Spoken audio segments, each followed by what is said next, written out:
Hello everyone, welcome back. In today's video we've got another news and room review here to discuss. In today's video we're looking at some signings from our past couple of days, some injury updates, some training camp cuts, also a couple of other pieces of news, and some trade rumors involving the Red Wings, the Bruins, and a couple of other teams. We'll get to all the updates regarding these teams coming up right now.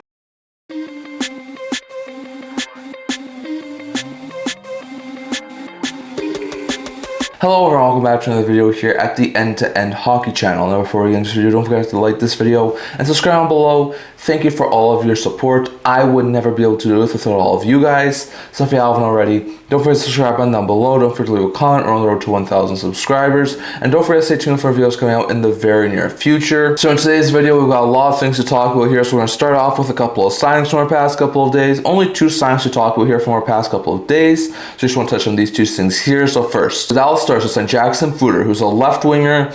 He's an undrafted prospect, played last year in the WHL. He gets a 3-year ALC AV of $915,000. So not a bad pickup here. He had 11 goals and 26 points in 46 games for the Dallas Stars. I think eventually he might be able to be like a decent middle six, bottom six forward if everything goes right. So interesting pickup here. But Kuder, who's an undrafted player from the WHL, gets the ELC with the Stars. So very interesting out there. And then the bigger signing was in Edmonton as Laba and Koivunen, who's entering the final year of a 2-year deal AV of $1 million.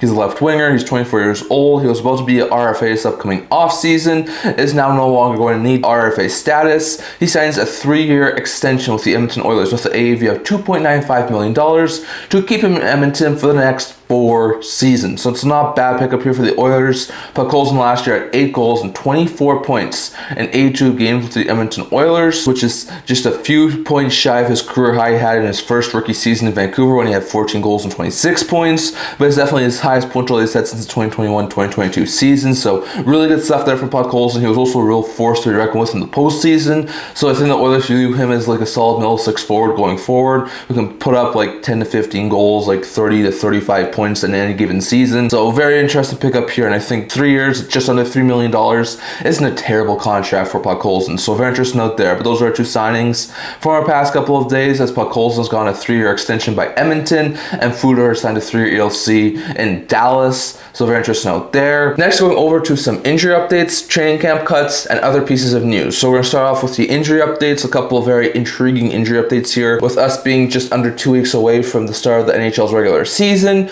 There's a very likely chance that any guys who are out like week to week or like for 2 to 3 weeks time or anything longer than that are going to potentially miss the start of the season. So first, Frank Seravalli should be ready to go for a preseason game or two towards the end of the preseason after he's recovered from his injury. I think he had like a knee injury of some sorts last year that kept him out of the postseason, which was a really bad blow there for the Caps. So it seems like Seravalli has recovered to the point where he should be able to play a preseason game or two before the season starts. So that's really good news there for the Caps. Colin White in the San Jose Sharks organization is out week to week with upper body injury. John Klingberg in San Jose is out day to day with upper body injury. So it doesn't sound like Klingberg's injury is too severe. Well, it sounds like Colin White may miss a couple of weeks in the rest of training camp. So it's a bad blow there for White. Mackenzie Blackwood is progressing well. As we talked about in a couple of videos ago, Blackwood was dealing with some sort of a minor injury, but his status for the season opener is questionable at this current point in time. So it's a bad blow there for the Colorado Avalanche. Just losing Blackwood for the start of the season would be an awful blow for the Avalanche. Connor Garland missed a preseason game a couple of days ago with a minor injury, but that seems like he should be able to be ready to go for the start of the season or even future preseason games. Like, it doesn't seem like Garland's injury is overly severe and he should be back in the next day or two. But it was just interesting to see that Garland did miss a game, preseason game of course, with a minor injury. Nick Hague is out 4 to 6 weeks with upper body injury, so that's a bad blow there. Hague, first season in Nashville, so he's probably going to miss the start of the season and very close to the first month of the season, depending on how severe that upper body injury is.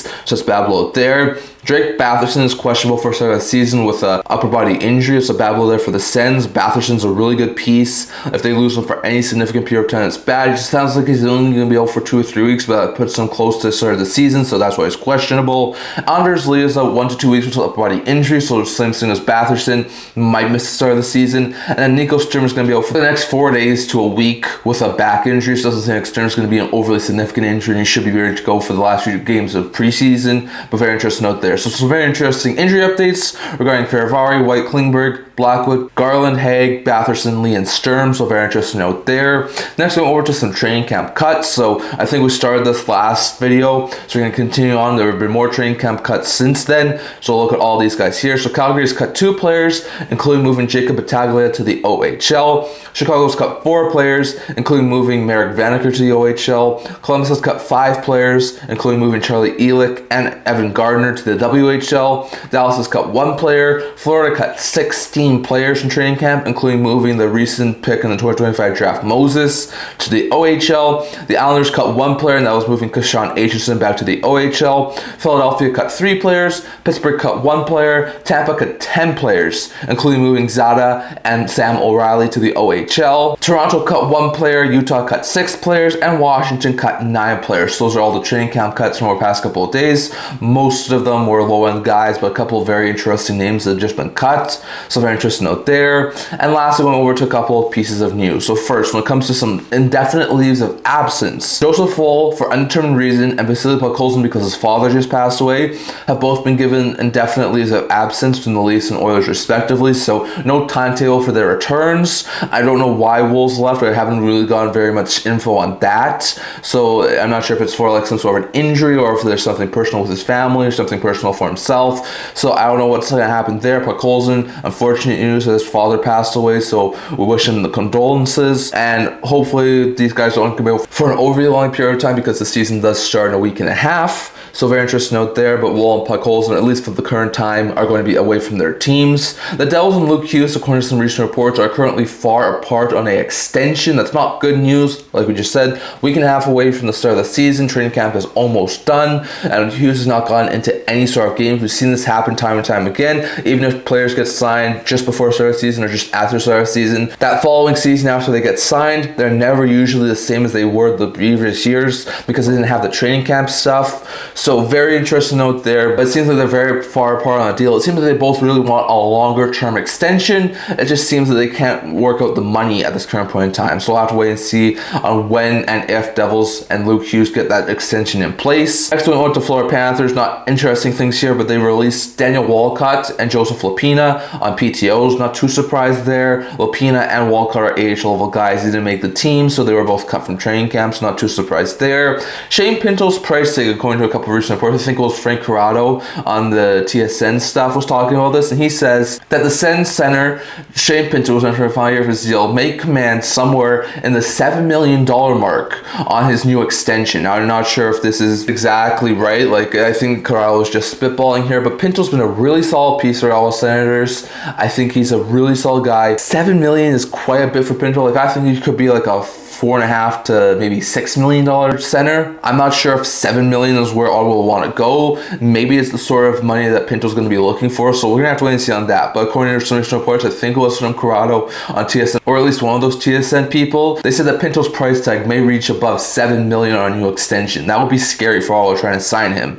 Next, we go over to Felix Sandstrom. Small move here, but Sandstrom, who played last year with the Buffalo Sabres and in Rochester, signed over in Liga, so he's not going to be playing at the NHL level anymore. So Sandstrom goes overseas. Very interesting note there. And a couple of other interesting reports. According to a couple of recent reports I saw, Noah Laba in New York and Laba and Koivunen in Pittsburgh are both really strong candidates to make the NHL roster out of training camp. So Koivunen was a second round pick a couple of years back. Laba, I think, recently just signed his ELC after having a couple of years over in college. So very interesting note there. I think Laba could be a solid bomb six guy. Same thing with Koivunen, especially with the Penguins running through some injuries with guys like McGrady and Hayes. I could definitely see Koivunen maybe step in. He's had a pretty good training camp, and Laba I think could run it challenging for like a bomb six role. So very interesting note there. But if you're looking for players, younger prospects who could maybe make the roster out of training camp, look at Koivunen in the Penguins organization and Laba in the Rangers organization, potentially making it out of training camp. So keep tabs on those two guys.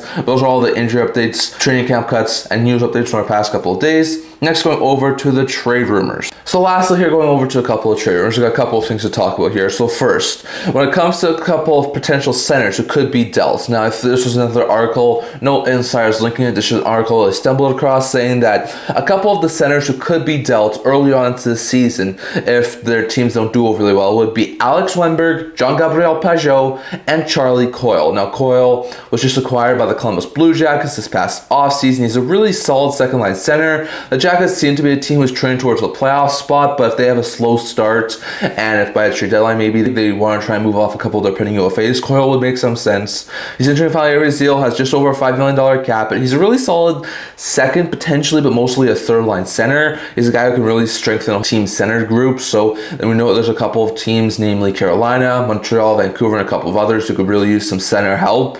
So maybe those teams try and target Coyle, especially if the Jackets have a slow start. A guy in San Jose who's entering the final year of his deal who might make some sense is Alex Wennberg. I think he's got a $5 million cap hit. He's got the rest of this year. Now, Wennberg's a really solid player. Like, he's a really solid second, third line guy. He signed a 2-year deal, not this past offseason, but the offseason prior in San Jose. So with the San Jose Sharks most likely being a team that's not going to be overly great this upcoming season, I could definitely see him be moved. So I think this article makes some sense as to see that Wennberg could easily be moved by the San Jose Sharks. Pageau's a very more of an interesting one. There were apparently a couple of teams who checked in this past offseason that really wanted to try and acquire Jean-Gabriel Pageau. The Islanders did not want to move him. He's entering the final year of his deal. He's also got a $5 million cap hit, but the Islanders are a team who I think is a little more in limbo. So if they get off to a slow start, which a couple of people, including myself, think is a possibility, I could see Pageau get moved. He's a solid second, third line center. All these guys really can be second line centers, but are probably more suited to be third line centers at this point in their careers. And I think Pageau, especially after the season he had last year, could command a really good haul for the Islanders. So if they do have a slow start and they want to try and sell off some pieces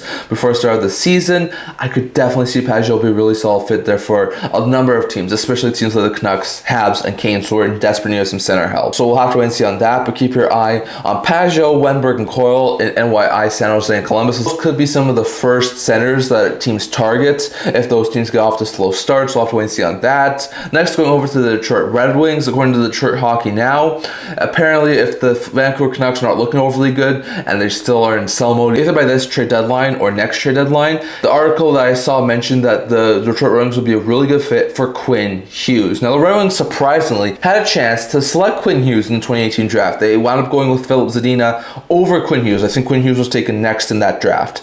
Look how it turned out. Hughes is a Norris caliber defenseman in Vancouver. Zadina's playing over in the SHL. So I think you can see who was the right guy who to pick, and the Red Wings definitely didn't do that. But I think it makes a ton of sense as to why Red Wings would be a front runner for Hughes. This Red Wings team is lacking defensive guys, and not just defensive guys, just really clear-cut superstar level guys. They have Seider, to some extent Edmonton and Johansson, who have looked pretty good, and they have a whole bunch of veterans who are on bad contracts, like Sherratt, like Cole. Hamonick's on a bad contract, but he's not really a great defenseman anymore. So at this current point in time, I don't think the Canucks are moving Hughes. I still think Hughes is going to sign.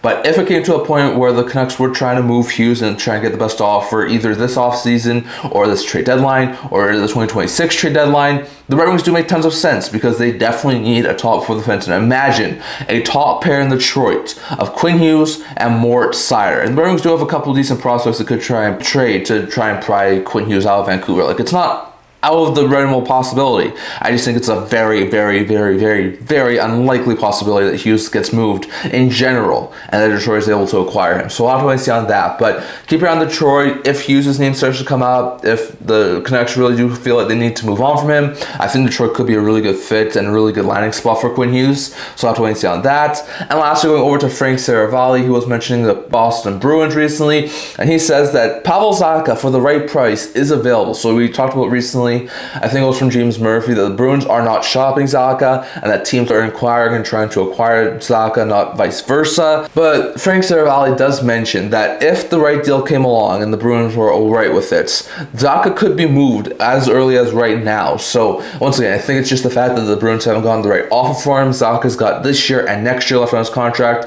I think just under $4.5 million AAV. So like, for a guy who can play center, wing, you can play second line minutes, third line minutes, very versatile guy. They're probably going to want like something close to like a second round pick and really good prospect, or maybe even a first round pick for him. I think they could try and hold on to him maybe closer to trade deadline when there's a little bit more better offers. So we shall wait and see on that. But like, I know teams like the Canes, the Habs, and the Canucks really could use a second line center like a Pavel Zacha, and those would be the teams I would think would have the most interest in a guy like Pavel Zacha. So we'll have to wait and see on that. But it's not like the Bruins are opposed to trading Zacha. Zacha, even though teams are acquiring about him and not the Bruins shopping him. But it does seem like the Bruins will be open to moving Zacha if the right deal came along, according to Frank Seravalli. So very interesting note there. And I definitely think Zacha at some point, especially if the Bruins have a bad season, will very likely get moved by the Boston Bruins. So we'll have to wait and see on that. But that's all I'm going to talk about for today. I'd love to hear your guys' thoughts down in the comment section below. What was your opinion on all of this? Do you think the Bruins do move Zacha at some point, if not by training camp, by a trade deadline? Do you think Detroit could be a landing spot for Quinn Hughes should he get dealt? And do you think Pajot, Wenberg, and Coyle, all on training of their deals, could get dealt at some point during the season? Definitely thoughts on all of that, plus all the training camp cuts, the injury updates, and the pieces of news. That's all I'm going to talk about for today. Remember to like this video, and if you really liked it, remember to subscribe below. Thank you for all of your support. I would never be able to do this with all of you guys, so if you haven't already, don't forget to subscribe button down below. Don't forget to leave a comment. We're on the road to 1,000 subscribers. Don't forget to stay tuned for videos coming out in the very near future. Also a blog, talking about news, rumors, analysis, stuff like that, so check that out. I'll link to that in the description below. Can't wait to see you guys all for the next video. See you guys soon.